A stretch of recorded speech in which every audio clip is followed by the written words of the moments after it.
Hello fellow scrubs, I'm Danalynnex and today I'm walking you through Overwatch.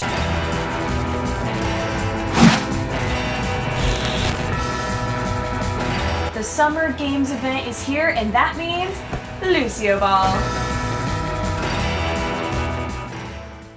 In case you didn't know, there are some dope new skins that you can get, and Lucioball is now competitive, so that means you have to care whether you are good or not. Well, I'm here to make you at least above average, if not pro status. Just saying.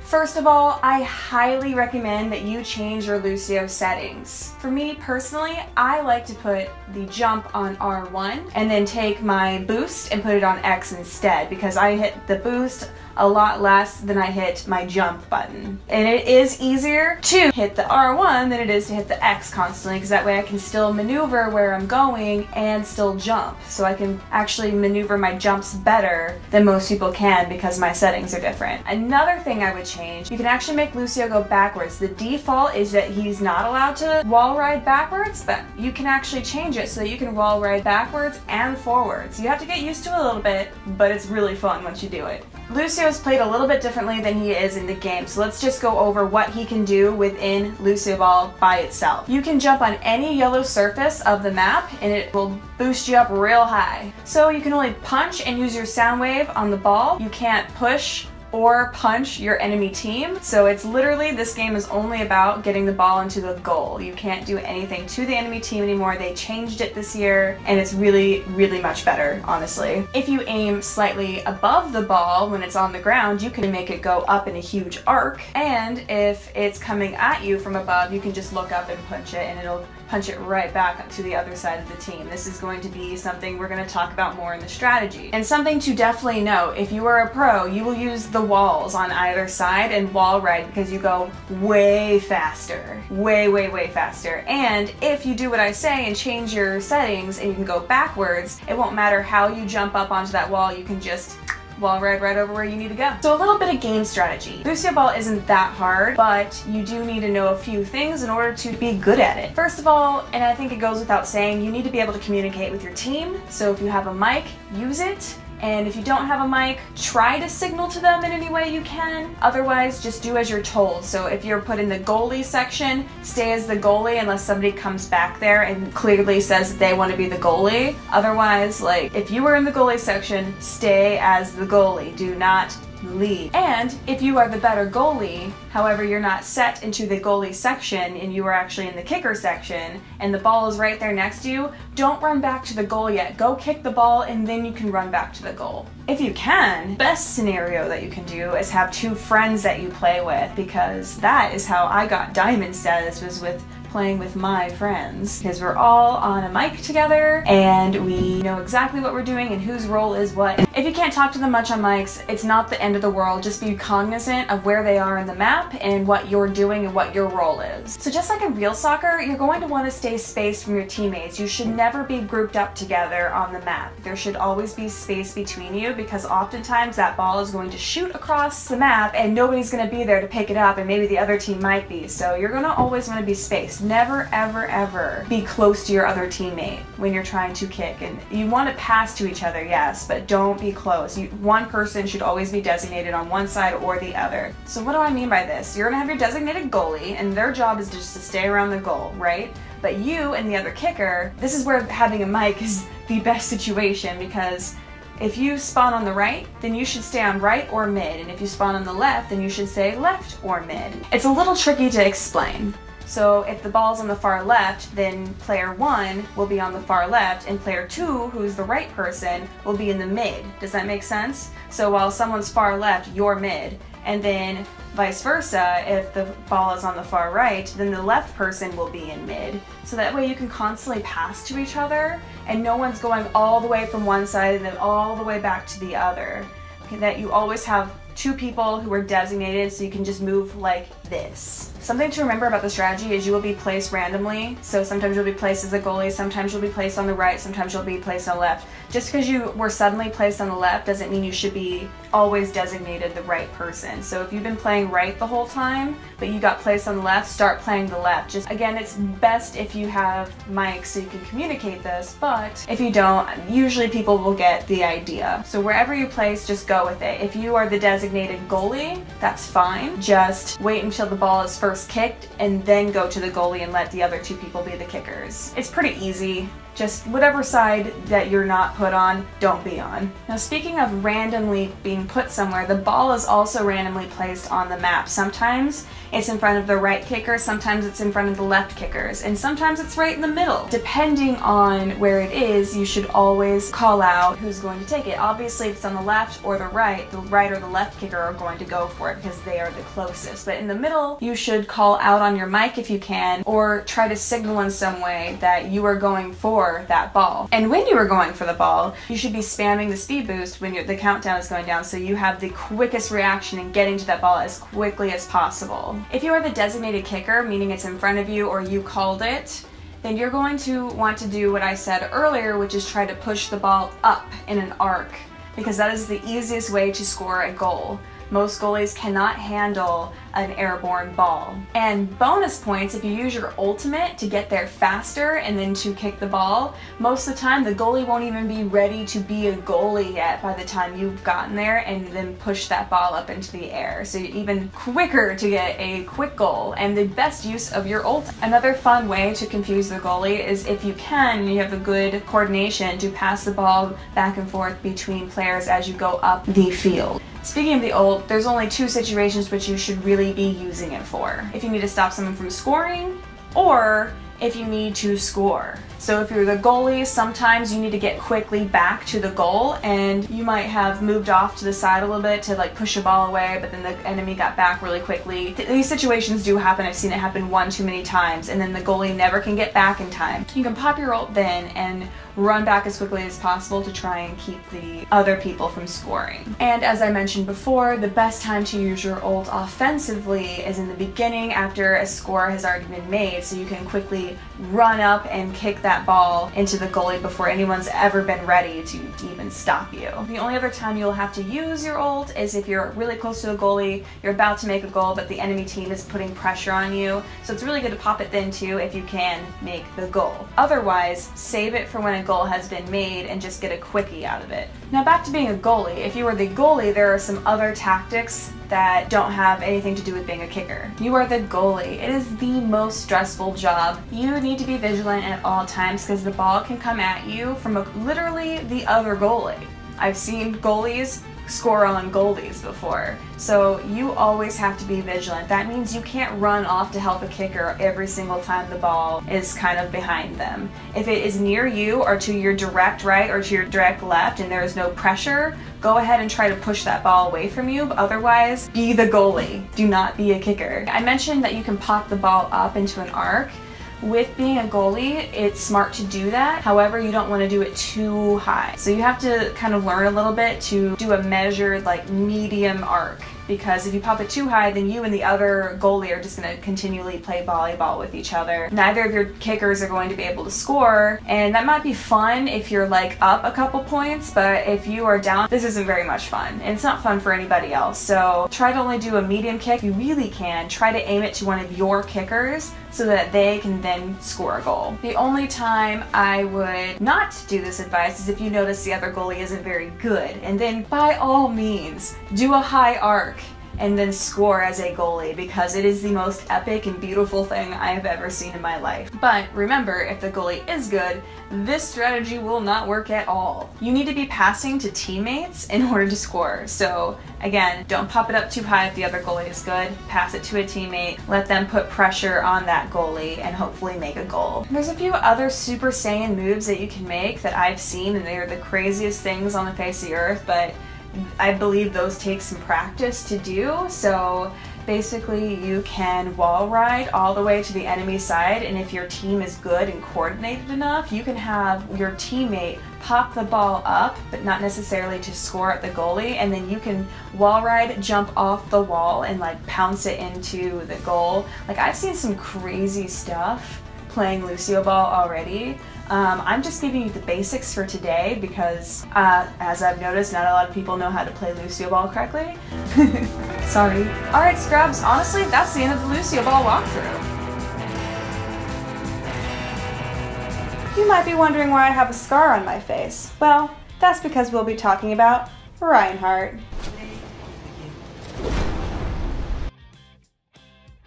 Reinhardt Wilhelm is a 61-year-old German adventurer and one of the original members of the Overwatch strike team. When Reinhardt was about 51 or so years old, he was forced into retirement and he was not having it. So he took it upon himself to don his old armor and travel the world righting wrongs and doing what he morally thought was best for the world as it descended back into chaos because Overwatch had finally been disbanded. So, if you really enjoy drinking ale and smashing things with your hammer, you're really going to enjoy playing Reinhardt. Reinhardt is a great tank and a wonderful ally to have on any team. Though through the addition of Ariza, some people might say that he's irrelevant now, I beg to differ. I think he still has plenty of uses. A well-played Reinhardt can effectively protect you and also deal some serious damage to the enemy team. Best round. Double, triple kill. Reinhardt has 5 main components: his hammer, his charge, his barrier, fire strike, and his ultimate earth shatter.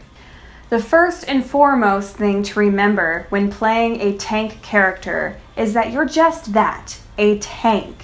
I don't know how many of you have played games like World of Warcraft, but tanks are really important, almost I would say as important as healers, into keeping your team alive.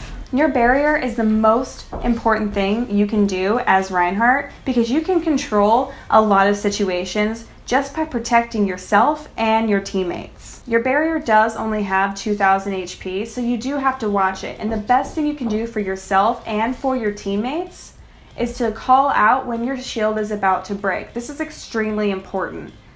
So if you have a mic, it is best to let them know. If you don't, not the worst thing in the world, but extremely helpful for your team to know when they're going to start taking damage. If it gets destroyed, it has a 5-second cooldown, but eventually it will recharge itself back up. In the meantime, either charge, swing your hammer, or get out of the fire for a moment. Let it charge back up and then get back in there, start shielding your teammates again. So what are some of the benefits to telling your teammates that your shield's about to go down? The biggest benefit is letting your healer know that they're going to be on double duty, but also it helps to let your squishy team members know, shoot, I'm going to die if I don't do something. It's because they're going to just stand there in a nice little pile behind you, or at least they should be for the most part if they're ranged.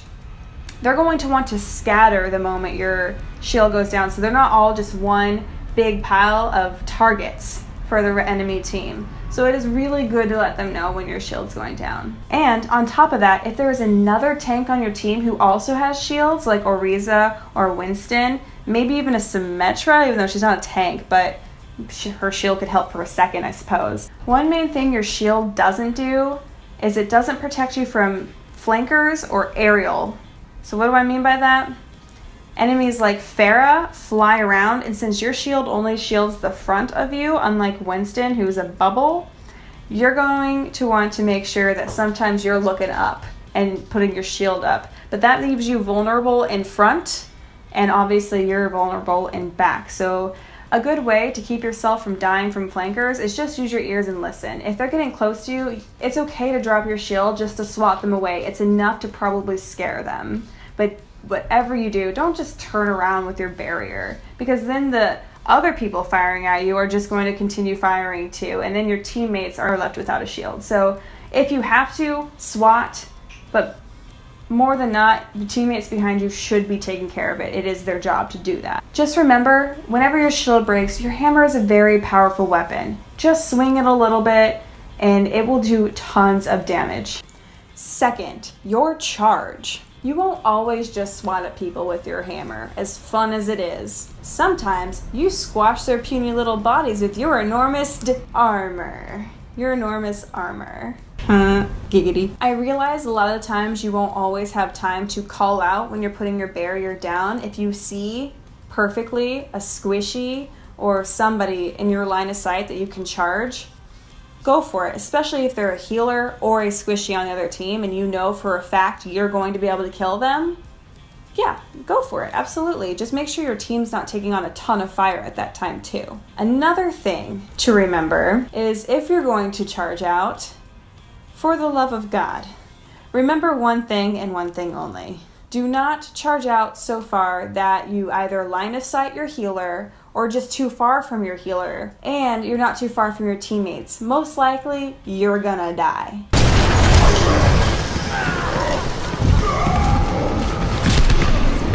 And a tank is no good on a team if he's dead all the time. So again, just to reiterate, unless you know you're going to kill somebody on the other team, especially a healer or squishy, just don't do it. Shield your guys. Yeah, if you could turn the tide with the team if you make it a 4v6 or a 5v6. However, make sure again that you can get that kill. If it seems a little dicey, it's better to just protect your teammates. Because if you die, you basically leave your team to the slaughterhouse. That's no bueno. If you seriously mess up and you're realizing your charge is not going to hit, you can cancel it by hitting the button again. Don't be afraid to do that. Yeah, you look a little silly and someone might make fun of you, but like, seriously, just cancel it and then go back to protecting your teammates. You don't want to run in, especially if you see a bastion. If you see a bastion as you're charging, stop immediately, put that shield up, back up. Just back up. Unless you're really close, you're not going to take him out. He's going to get you down until you just die, and then you sadly just roll into his body, dead. And then you watch it again, the play of the game, and you're like, damn it. It's embarrassing, guys. I may or may not have done it a few times. I get a little aggro bro when I'm playing Reinhardt. With the charge, again, just remember, always aim for the healers, always aim for the squishies. Sometimes a tank might throw themselves in front of your charge and make you charge them instead and pin them to the wall. Because your pin usually kills someone instantly, most tanks, if not I think all for that matter, they're not going to die immediately. So as soon as you charge them and pin them, throw a fire strike and start hammering away. They'll die pretty quickly after that. Speaking of fire strike, we come to the third thing you should remember when playing Reinhardt. Fire strike is your only true ranged attack.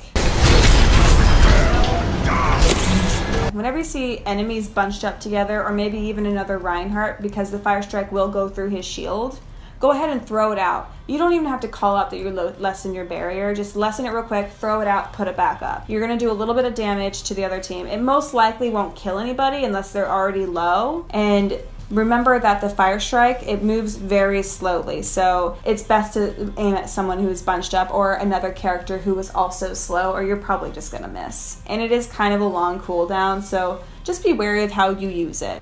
Just one thing to remember, as always, I'm going to reiterate this one more time. Don't use it if you're taking on a lot of fire. Just keep your barrier up. Keep your barrier up. Your fire strike isn't that important. However, keeping your healer and your squishies alive is. So just be mindful of how you're using it. And as we've previously stated, you can use it in combos. And it's always best to use the fire strike in combos. So maybe sometimes just throwing it off isn't the best idea. Just, use your brain a little bit, think about it. And that brings us to our last point. Your ultimate blasts on the ground in a big cone. It does melee damage and it stuns the enemy onto the ground. As with most ultimates, you're going to want to pair this one with somebody else's. It doesn't necessarily kill anybody unless they're low again. So it's best to spam that your ult is ready and see if any of your other teammates can comply. You won't always be able to pair your ult with somebody else. Situations call for different things. However, if you can, try to pair with maybe a Diva, a Hanzo, a Reaper, a Junkrat, anybody who could do a mass amount of damage in a small time, because they're just laying there ready to die. So you might as well go ahead and have somebody else do that final bit of damage. So if no one has your ult, or you just find yourself in a situation where you need to use it because you're taking on way too much fire and there's no way for you to swing it all away, just go for it. Just go for it. It's fine. There's a few instances which it might be the best time to use, which is if they can't escape it. So if you're in a hallway or you're in between like a payload and a wall, go ahead and slam that Earth Shatter down. Here's a few things you might be able to do to then kill someone. You're going to want to either Fire Strike, if you can, and then immediately charge. And you have to be quick about it. You can't just like Fire Strike and then wait 2 seconds to charge, because they're going to immediately shoot up the moment you shoot them and be able to run away. So you're going to quickly Fire Strike and then charge and try to aim again, as I've stated many times, for a squishy or a healer. Those are the people you want to take out immediately. So just do it. If you can't do that, it's fine. Fire Strike, charge, you should get them down, swing a few hammers. And here's the bonus thing though, if you go for a squishy and a healer, you'll kill them immediately, and hopefully by the time they're dead, you can go ahead and start swinging at another stunned person before they all get back up. It's wonderful.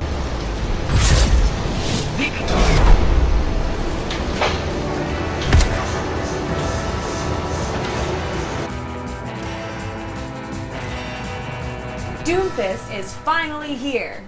So what do we know about Doomfist? He was from a well-known Nigerian family and a martial artist.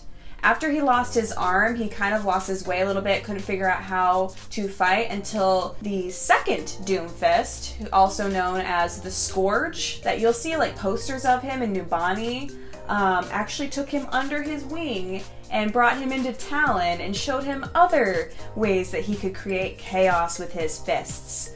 And, unfortunately for his mentor, Doomfist decided to kill him and take over his mantle as Doomfist, therefore becoming sort of a leader of Talon. And, of course, because this happens to all big bad guys, he was eventually thwarted by Tracer, Genji, and Winston, and ended up being imprisoned for some time, biding his time, by the way, until he could finally rise again. So how do we play Doomfist? Well, he has 6 main abilities that we should know about. His difficulty level on Overwatch is 3 stars, so he is going to be hard to play and he will not be noob friendly. So what are his 6 abilities? Hand Cannon, Seismic Slam, Rising Uppercut, Rocket Punch, the Best Defense, and his ultimate, Meteor Strike. So let's go over these abilities one by one. The Hand Cannon. It is his only true ranged defense, and it's not even that range, it is a medium tier shotgun. His Hand Cannon has a bar in the middle. It can only shoot 4 times, and it reloads kind of like Tracer, like over time. You can't reload it on your own. So you really have to make those 4 shots count. And I would say, of all of his abilities, this is more of a filler ability. In cases where you're not close enough to hurt a character, or you have all your other abilities down but you're far away, you can go ahead and shoot, and it will go into our next ability that I kind of want to talk about, which is your Best Defense. It's a passive ability that basically whatever damage that you do, you gain up a little bit of a defense, or a shield, so to speak. It's as they say, the best offense is a good defense. So the more offensive you're being, the better defense you're also going to have, because you are gaining that shield and you are not going to die. Something to note about Doomfist is he only has 250 health, so he's very squishy, despite this fact. So the more shield you have, the more you can stay alive.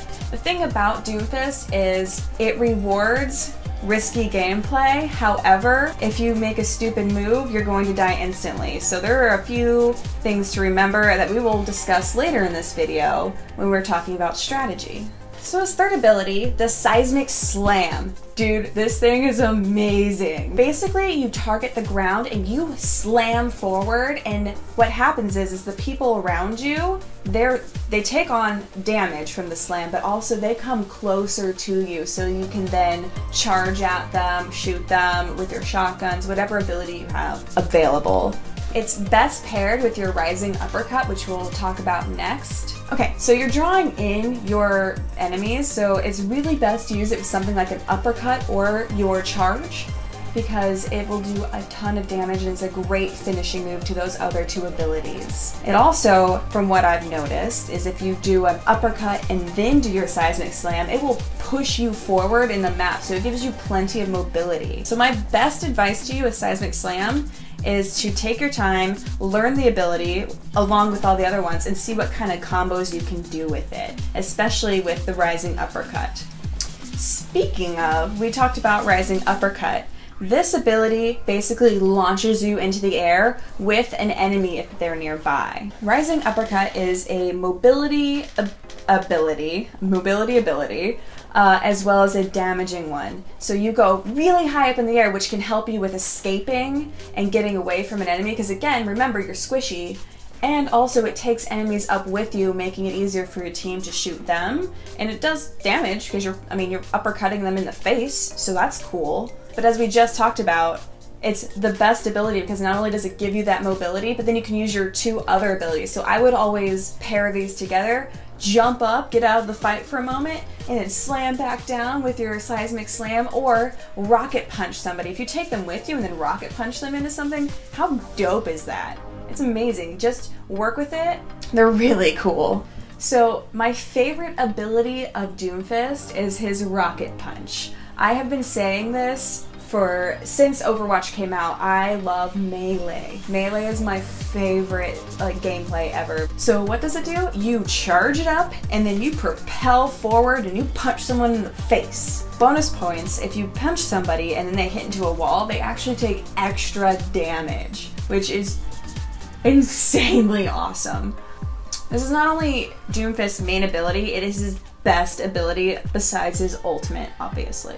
If you're propelling yourself forward, it does have a cooldown, so it's great for mobility. If you use it too late, or you're using it constantly throughout the map, you're going to not have your main ability when you start to go into a fight, and that's not cool. So best bet, maybe use it once, maybe twice depending on the map to get forward, but then mostly just use your upper punch, or your uppercut, and then propel yourself in other ways. It's great for mobility, yes, but remember, you're going to want this in a fight. It is your main ability.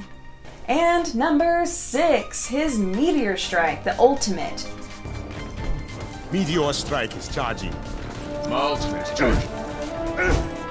Oh my goodness, I don't know if you guys have had a chance to play Doomfist at all yet, or if you've seen him in action yet, but I'm sure you have since it's been out. But his ultimate is so freaking cool. Up into the air, and then you can sort of target within a circle where to go, and then leap back down and deal an excessive amount of damage. It is the perfect ability to completely ruin the enemy team's plans. If you have a bastion camping for whatever reason in an area with people protecting him, you know how some people on some maps will have a Reinhardt and a bastion or something, and they're just sitting there mowing you guys down. If you can flank around somehow with your mobility and then get in there and Meteor Strike, you basically just kill those 2 off, and now your team can come in and take the point or the payload. It's going to be a really interesting to see how people use this ultimate, because I haven't even thought of all of the ways to do it yet, but those are just some of the ones I've been thinking of. It's not like Diva's ult where it just does a massive amount of damage in a huge circle. It is a little bit contained, so always try to think of ways that you can trap people into being smashed by you. So if it's on a payload or a checkpoint, obviously, yeah, try to get as many people in there as possible and slam down, kill them. Like I mentioned, doing Reinhardt or, Bastion, who's not very mobile at all, they can't get away necessarily as quickly. Those are the people you can kind of target. Basically what I'm saying is you need to mess around with the Meteor Strike a little bit, but just like with any other ult, you'll know when to use it. In fact, I would even look at how Reaper does his ultimate, because he has to flank around and kind of be smart about how he does his ult as well, because if you think about it, you've all seen Reaper ult someone and just completely ruin the enemy team. He'll jump down from somewhere and surprise attack you, and I believe that Doomfist is to be played the same way. He is a flanker. He is not someone who just runs into the fight like a tank, because again, he only has 250 health. So you gotta kind of be smart about how you play him. You're gonna want to run around, depending on the map. You're gonna have to learn the maps, guys, in order to be good. Like that, I can do walkthroughs of that another time. But you're gonna want to come out of nowhere, and also remember to build up that shield because you're gonna need it. And then you're gonna want to slam that Meteor Strike down when they're not paying attention, so they could be grouped up and not know to get out of the way in time. And you can just go, bye-bye. Think about it that way. If you've seen Reaper ultimates, or if you're completely new to the game at all, just think of it this way. How can I best sneak up on the enemy team and pop my ult before they have a chance to even think about what's happening and move out of the way? Something I forgot to note was if you are playing on Xbox or PS4, you might want to rearrange your controls. Because I don't know why, but the default controls has it so like your shotgun, which is your left hand, is your right trigger, and then your rocket punch is your left trigger, and then in my head, I don't know how it will work for you guys, but I actually switched them so that I'm shooting with my left and then I'm rocket forward with my right, because to me, I'm looking at this hand but using my left, and it just doesn't make sense to me. So if you're using a console, which I know some of you PC users, I also use PC. I like to play with both depending on what friends I'm playing with. It's just something to note. That might be easier for you. I know that when I first started playing Doomfist last week, I got a little confused. Because I was like, oh yeah, this, but wait, that's the wrong hand. Oh gosh. So switch around your controls, it's really easy. So strategy. You are squishy, so don't run in like you're a tank. Doomfist needs a lot of babysitting, unfortunately, so you have to play him with a good team. You can't just run in somewhere and expect to get a bunch of kills, because you just won't. You will die almost instantly. In fact, because I'm such an aggro bro player myself, I play a lot of Reinhardt, I would just run in the first few times that I played him and then immediately die. And I'm like, why? Like, I feel like I'm this big beastly dude with this big old beastly fist. You think you could just run in, and especially because you're doing damage, you think you're getting that shield. It doesn't do a whole lot because, as I mentioned before, you only have 250 health, so you're gonna go down, and you're gonna go down quick. So as we stated, you have to be a flanker, you have to run around, you have to be smart with how you use your abilities, but most of all, you should probably stick with your team, especially a tank with a shield. You can go in with like Winston, because Winston is supposed to be sort of like an aggressor. He runs in, he dives in. That's the perfect time for you to also dive in. You see Winston go and pop that bubble, go ahead and like uppercut, jump into that bubble and start doing your damage. Like, that is the best scenario. Make sure you're always around a healer so that they can also heal you on top of everything. I truly believe that Doomfist was made to be a team player. You know, you can sometimes get away with other characters not having to necessarily stay with your team. Tracer's great for going and flanking behind and healing herself in a way. You don't have to worry so much about being around your team. You still should always be around your team, but you don't have to worry as much. With Doomfist, you do need to be babysit a little bit, so just keep that in mind when you're playing. Don't be an aggro bro like me. Kind of be smart with how you play. You're basically going to do a ton of damage, but you're going to die really quickly, so stay with the group, be in group fights. You're not an enabler necessarily, but you can sometimes change the tide with your Meteor Strike. Just work with your team and also work with what the other team has and try to think about, for instance, Symmetra. I played the other day and Symmetra just owned me as Doomfist. Like, there was nothing I could do. I tried to uppercut away and zoom away, but she would just follow me with her little gun, and I was just like, well, this is life. Well, this is also death now. Be wary of who you're playing against, and also remember, like, things like with your charge, it's really slow, so if you're playing against someone like a Tracer or Genji, it might be hard to fist them in the face. Kind of play around, figure out what works for you, figure out how your controls work for you. Do lots of combos. He is a combo character. Like all things, you have to play this character a lot, so just learning to dive, dodge, duck, getting out of dodge when you can, so to speak. Knowing that when it's a team fight and you don't have your tank around, to just go away, like just zip away for a moment, wait for the rest of your team, come back. Like, you do so much damage, but you also take so much damage. Alright scrubs, that's the end of our Doomfist walkthrough. He's a brand new character, so we're always going to be learning new tips and tricks about him as the weeks come. So if you have any cool ones, please leave them down in the comments below, and don't forget to subscribe to SLAYTRIX and our other channels, Hissyfit and Snarled. And remember, only through conflict do we evolve. At least that's what Doomfist has to say. So have a great night, kids, and the D out.